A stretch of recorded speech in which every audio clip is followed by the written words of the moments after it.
Alright y'all, welcome back to the channel and to some more buckshot testing, and today we've got a very interesting load and choke combo to try out. We tested this load previously with some very intriguing results because they aren't exactly what they claim to be, and I don't think I've ever run a shell that's loaded like this through this particular choke combo either. So I'm definitely excited to see what we can get, even though the load might not be one that I would initially take out on a hunt necessarily. But as for the shells we've got today, I brought out some more of these.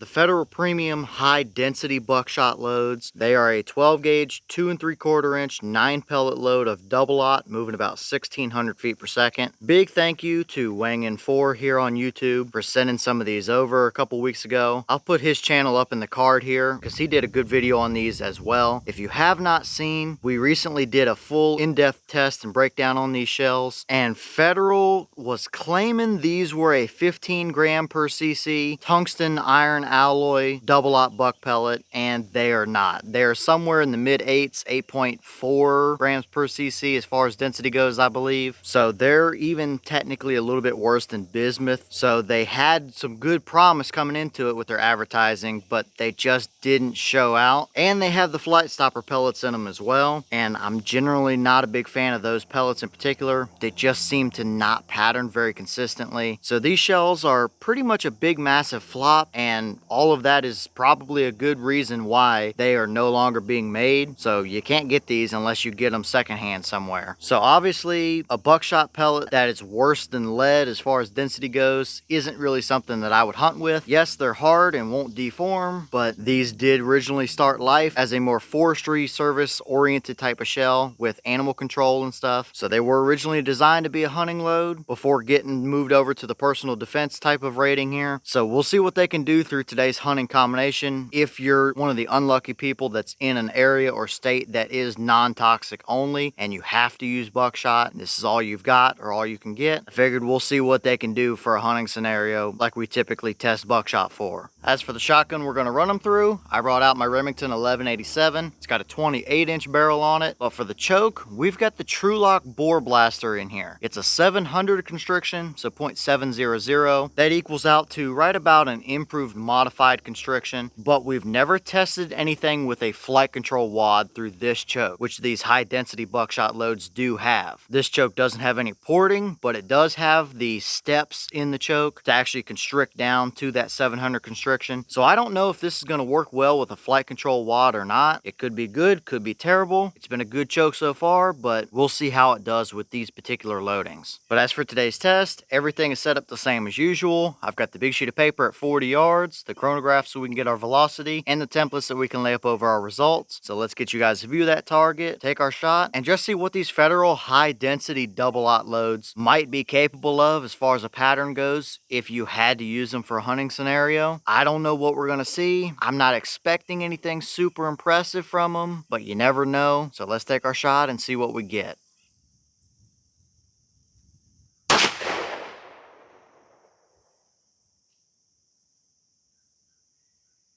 Alright, so that shell gave us 1626 through the chrono. Boss claimed 1600, so we saw what they're claiming, and obviously these are moving out pretty quick for a double-aught load, but they are such a lightweight pellet that they had to compensate for velocity to get roughly the same energy as what a lead double-aught load would, but at least we're seeing their box claim as far as the velocity goes. So let's head down to our 40-yard target and see if they gave us a usable pattern or not. Alright, so now we're down here at our 40-yard paper, and honestly, I'm a little surprised. This is immediately probably a better pattern than what we had gotten through any of our stock chokes that we had tried it through in the previous more in-depth test we did with these shells. This is still not as good as a typical flight control load with a lead double-aught pellet. We've seen better out of those, and I think that's probably just a little bit of those flight stopper pellets not being all that amazing. We did have all 9 pellets on the paper, and once again, we did have that 9th pellet flyer, which has has been a relatively common occurrence with a surprising amount of 9 pellet double aught loads, but everything was kind of right there around our white dot, which was our point of aim. I did measure both with the flyer and without the flyer, and the farthest 2 points across with the flyer gave us 18¼ inches, but we had 12½ inches for our other 8 pellets right here in the center. So really, it's not a bad pattern as far as size goes. Yes, I would like to see it a little more even than that, but that is a perfectly usable hunting pattern as far as the overall spread goes. I just wish the pellets were actually decent, at least the same density as a lead pellet. But if you wanted to or had to use these shells for a 40-yard deer hunt type of scenario, it seems like the pattern through a Boar Blaster anyway would be good enough to do the job. But let's throw a few templates up and we'll get a little better reference as to how they actually performed compared to just a blank sheet of paper. So first up here is our 10-inch circle, and we did have 5 of the 9 pellets within 10 inches at 40 yards, but you can see there's a pretty noticeable void right in the middle of our spread. Not exactly what you want, but you've still got enough pellets in there to do the job. But let's throw a few animal templates up, and that'll tell us what it actually looks like for a hunting scenario. So here's our deer template, and when we line it up with our point of aim, technically speaking, we would have had all 9 pellets hit the deer, including that one flyer up there at the very front. So is that a dead deer at 40 yards? Yeah, it probably is. Now, unfortunately, you're not going to be hitting them with as much energy as you would a lead pellet, but these are a hard pellet, so they will penetrate without deforming. So it's kind of a little bit of give and take. Would this be my preferred deer load? No, not at all. I would much rather just use a lead double aught pellet. But if you're in an area where you have to use these as a non-toxic load and just so happen to have some left since they're no longer made, I think you would be good enough for a deer hunt anyway. But let's swap over to the hog template and see how that looks for you hog hunters as well. And finally, here's that hog template. It's pretty well the exact same story as the deer template. Plenty good enough of a pattern to get the job done. But ultimately, I think it just comes down to whether or not you trust or want to use an 8.5 gram per cc density, essentially steel buckshot load. Supposedly these are a tungsten iron alloy, but in my testing and experience and weighing them and looking at them and calculating density and stuff, they're essentially a steel pellet with a little bit of tungsten dust sprinkled in to get the density up just a little bit over a steel pellet. So not my preferred load, that's for sure. If this is all I had or had to run it for whatever scenario, if I was in a non-toxic area, would it be good enough out to 40 pattern wise? Yes. Me preferably, I would keep my shots as close range as possible with that kind of pellet, but technically it would hold a pattern good enough through a Boar Blaster to get the job done out to 40 yards.